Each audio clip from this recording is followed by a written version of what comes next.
ఐటీలో ఎంట్రీ కావాలా? Trainee software engineer గా అజా కోడింగ్ ట్యూటర్ లో 2 వీక్స్ ట్రయల్ పీరియడ్ లో వెంటనే చేరండి. నమస్కారం మహాగారు. నమస్తే నాగరాజ్ గారు. చిన్నపిల్లల్లో కూడా ఫ్యాటీ లివర్ అనేటువంటి వస్తుంది అని ఈ మధ్య కాలంలోనే ఒక న్యూస్ చూడటం జరిగింది.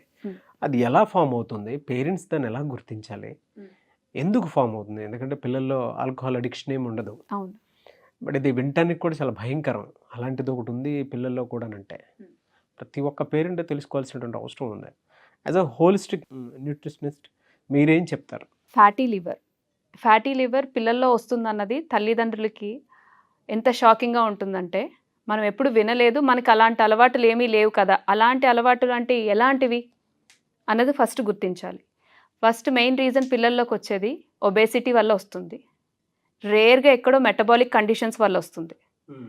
ఈ ఫ్యాటీ లివర్ అన్నది ఏంటి అంటే, మనం తినే జంక్ ఫుడ్ కానీ, షుగర్ కంటెంట్ కానీ, హై క్యాలరీ ఫుడ్స్ కానీ ఇవన్నీ కూడా ఫ్యాట్ కింద కన్వర్ట్ అయ్యి స్టోర్ అయ్యేది మన లివర్లోనే. మన ఫ్యాట్ అంతా కూడా ఎక్కడైతే స్టోర్ అవుతుంది, లివర్లోనే. ఎక్కడికక్కడ డిస్ట్రిబ్యూట్ అయిపోతుంది. మన తినే ఫుడ్ ప్రోటీన్కి వెళ్ళిపోతుంది. షుగర్ ఎలా కన్వర్ట్ చేయాలని, షుగర్స్, క్యాలరీస్ అన్నీ కూడా ఫ్యాట్ కింద కన్వర్ట్ చేసి మన లివర్లో స్టోర్ అయి ఉంటాయి.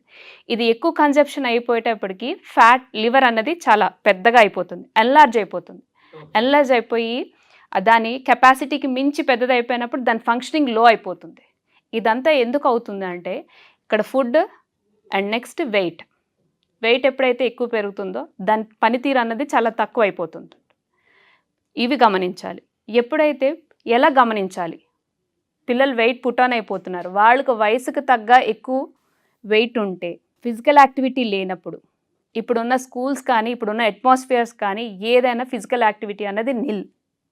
స్కూల్ నుంచి వస్తారు, ట్యూషన్స్కో లేకపోతే ఏ కరికులం యాక్టివిటీస్కో వెళ్ళిపోతున్నారు తప్ప ఫిజికల్ యాక్టివిటీ అన్నది nil. Even weekly once or twice అన్నది కూడా కష్టం. తింటున్నారు, ఎటువంటి ఫుడ్ని తింటున్నారు? పిల్లలు జనరల్గా చూస్ చేసుకునేది అంతా క్రిస్పీ ఫుడ్, ఫ్రైడ్ ఫుడ్స్, బయట తిన్న noodles, manchuria, pizza, burgers and french fries, ఇవన్నీ వేగే నూనెలు. వాడే నూనెనే ఎలాంటి నూనె వాడుతున్నారు అన్నది మనకు తెలియదు. మనం ఇంట్లో తల్లి చేసి పెట్టే తిండికి బయట తెచ్చుకుని తినే తిండికి చాలా వ్యత్యాసం ఉంటుంది. ఆయిల్స్ అన్నవి ఏ రకమైన ఆయిల్స్ వాడుతున్నారు, ఎటువంటి స్ట్రెస్తో తీసుకుంటున్నారు, వీటికి ఇష్టపడుతున్నారు. అది తీసుకునేటప్పుడు వీక్లీ ఎన్నిసార్లు ఇస్తున్నాం, ఒకవేళ ఇస్తే ఎన్నిసార్లు మన పిల్లలకి ఇస్తున్నాం అన్నది కూడా గమనించాలి. అండ్ ఈ బిస్కెట్స్, చాక్లెట్స్, ఈవెన్ బాక్సెస్లో కూడా, స్నాక్ బాక్సెస్లో కూడా స్కూల్కి పంపించేటప్పుడు వాటిని ఎక్కువ ఆప్ చేస్తూ ఉంటాం మనం. సో వాటిని కట్ డౌన్ చేయాలి. అండ్ రెండోది, ఫిజికల్ యాక్టివిటీ ఎన్నిసార్లు, అసలు మా పిల్లలు ఫిజికల్ యాక్టివిటీలో ఎంగేజ్ అయి ఉంటున్నారా లేదా, దీన్ని ఎలా గుర్తించగలం మనం? ఇవి ఫస్ట్ బేసిక్, ఇవి చూసుకున్నాక ఎస్ మనం ఆ కేటగిరీలో ఉన్నామా లేదా అన్నది క్రాస్ చెక్ చేసుకోవాలి. ఫిజికల్ యాక్టివిటీ, ఫుడ్, ఎటువంటి వాతావరణంలో మా పిల్లలు ఆడుకుంటున్నారు. అండ్ మెయిన్ రీజన్ అండి, ఇప్పుడున్న పిల్లల్లో యాంగ్జైటీ, యాంగర్ అన్నది చాలా ఎక్కువ చూస్తూ ఉంటాం. హోలిస్టికల్గా మాట్లాడితే ఫస్ట్ మనలో కానీ పిల్లల్లో కానీ ఎవరికైతే యాంగర్, టెంపర్ ఇలాంటివి ఎక్కువ ఉంటాయో ఫస్ట్ ఎఫెక్ట్ అయ్యేది మీ లివరే. సో అది కూడా గమనించుకోవాలి. అట్మాస్ఫియర్, ఎన్వైర్న్మెంట్ ఎందుకు అన్నానంటే ఇందుకే అన్నాను నేను. అండ్ రెండోది, మీ పిల్లల్లోని ఎలా డయాగ్నోసిస్ చేయాలి? ఇన్ కేస్ వెయిట్ ఎక్కువే ఉన్నారనుకుందాం, ఎలా డయాగ్నోసిస్ చేయాలి దీన్ని? బ్లడ్ టెస్టులు చేస్తే, అబ్డామినల్ స్కాన్స్ తీస్తే ఏ గ్రేడ్లో ఉన్నారు. ఫ్యాటీ లివర్స్కి 4 గ్రేడ్స్ ఉంటాయి. 4 గ్రేడ్స్లో గ్రేడ్ 1, గ్రేడ్ 2, గ్రేడ్ 3, గ్రేడ్ 4. ఈ గ్రేడ్లో కూడాను ఇది పెద్ద ప్రమాదకరం కాదు. ముందంచనగా దీన్ని మనం గమనించగలిగితే, ఇది లాస్ట్ స్టేజ్ వెళ్ళిపోయేదాకా మనం చేతులు కట్టుకొని కూర్చుంటామంటే కుదరదు. దీన్ని రివర్స్ చేయొచ్చు. ఎక్కడంటే లైఫ్ స్టైల్ని మార్చుకుని మనం గమనించగలిగితే దీన్ని ఈజీగా రివర్స్ చేయొచ్చు. దీంట్లో కారణాలు ఏంటంటే, ఎలా ఉంటుందంటే ఇన్సులిన్ రెసిస్టెంట్. ఎప్పుడైతే ఒబీస్ అయిపోతారో పిల్లల్లో ఇన్సులిన్ రెసిస్టెన్స్ అన్నది వచ్చేస్తుంది. అండ్ పీసీఓడి, పీసీఓఎస్ ఉన్న పిల్లల్లో కూడా ఈ ఫ్యాటీ లివర్, ఎందుకంటే ఎండోక్రైన్ సిస్టమ్ మొత్తం దెబ్బతింటుంది. ఫస్ట్ ఇంకోటి, కొంతమంది పిల్లల్లో, పెద్దవాళ్ళలో కూడా కొలెస్ట్రాల్ లెవెల్స్ బాగా పెరిగిపోతుంటాయి.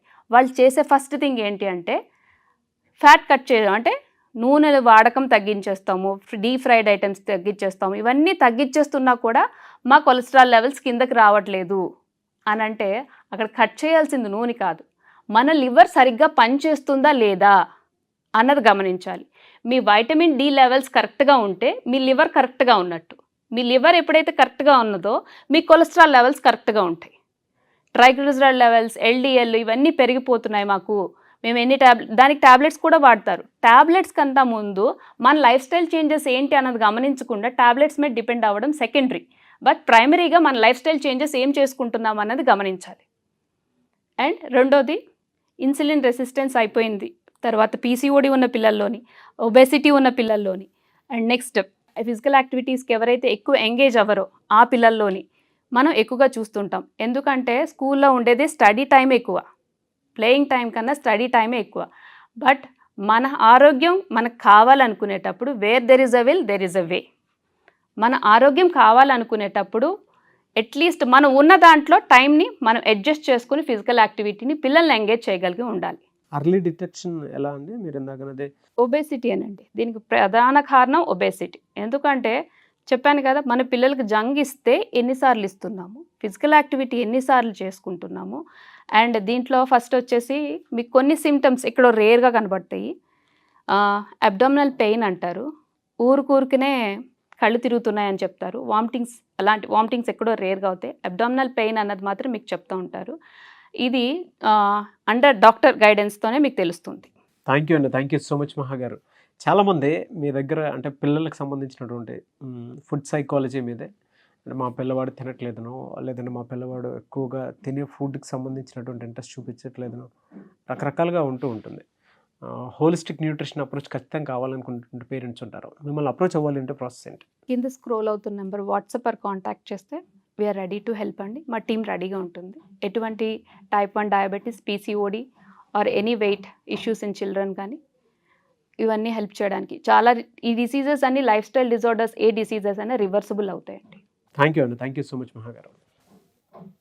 చూసారు కదండి వీడియో. ఈ వీడియోపై మీ అభిప్రాయాన్ని కమెంట్ బాక్స్లో పోస్ట్ చేయండి. మీరు కనుక చిన్నపిల్లలకు సంబంధించినటువంటి వాటిల్లో అదేది సైకాలజీ పరంగా కానివ్వండి, ఫుడ్ పరంగా కానివ్వండి, ఇంట్రెస్ట్ ఏ విషయం మీదనో తక్కువ చూపిస్తున్నాడు, యాక్టివిటీస్ చాలా తక్కువగా ఉన్నాయి, ఎక్కడో లో కాన్ఫిడెన్స్లో కనిపిస్తున్నారు అనుకుంటే మీరు మహాగారిని అప్రోచ్ అవ్వాలనుకుంటే స్క్రీన్ మీద మీకు కాంటాక్ట్ నెంబర్ కనిపిస్తుంది. దానికి మీరు కాలర్ మెసేజ్ వాట్సాప్ చేయండి. లేదు అంటే మిస్టర్ నాగ్ అఫీషియల్ 1 నా ఇన్స్టాగ్రామ్ ఐడి ఉంది, దానికి మీరు పర్సనల్ మెసేజ్ పెట్టినా కూడా ఖచ్చితంగా మహాగారి టీమ్కి ఫార్వర్డ్ చేస్తాను. ఆ విధంగా సార్ మీరు అప్రోచ్ అవ్వండి. ఈ వీడియో లైక్ చేయండి, షేర్ మాత్రం తప్పకుండా చేయండి. ఇలాంటి మరిన్ని వీడియోస్ కోసం మా ఛానల్ ఫాలో అవ్వండి. Thank you.